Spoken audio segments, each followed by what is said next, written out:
ambacho kinawazuia wakati mmelindwa na sheria kuweza kuzuia baadhi ya gharama ambazo tunaziona zinajitokeza na zingine hazijielezi kama anavyozungumza okay. And especially in the context of the debt ceiling.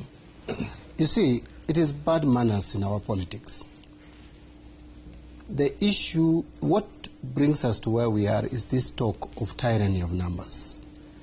Remember the last general election, Kenya Kwanza did not get majority in the National Assembly. Which house is the one that is mandated at the moment to deal with budget estimates, projections, the debt level approvals, etc.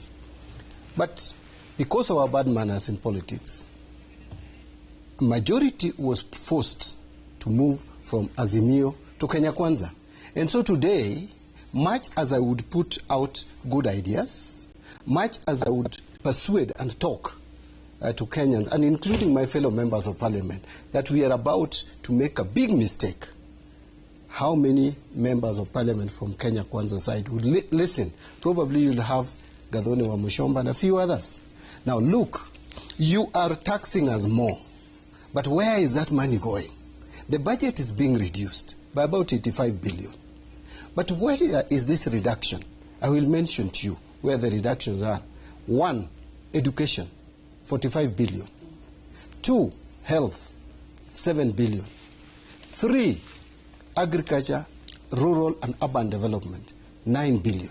4, environment, water and natural resources line, 9 billion. If you add those 4 budget lines, you have 77 out of 85.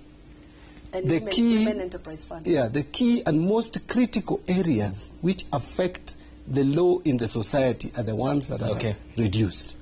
And you will find members voting. Hold on, yes. Mbadi. Okay, because of the timing aspect here, you talked about the majority aspect in the current parliament. Exactly.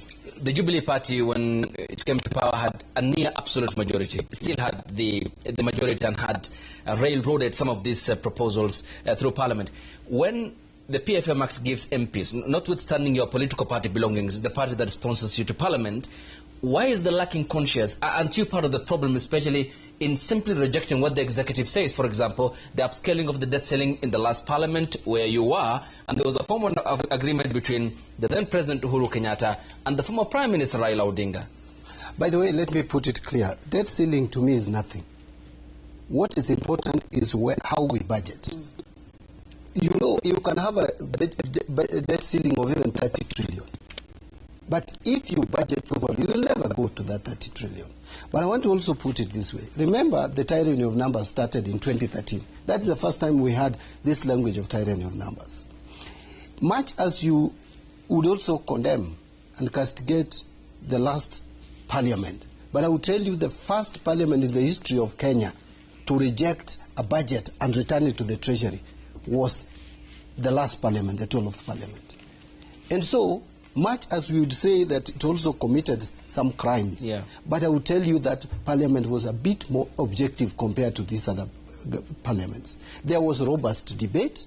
There are things we rejected. Remember the finance bill of 2021.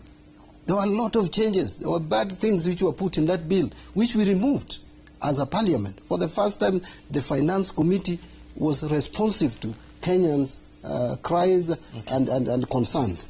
Today, we don't have that. And I will tell you collectively as a house, we stand condemned. But go back to records and you'll find some of us have been speaking a lot of sense, which if were listened to, then we would not be where we are today. Asante sana Mheshimiwa Mbadi.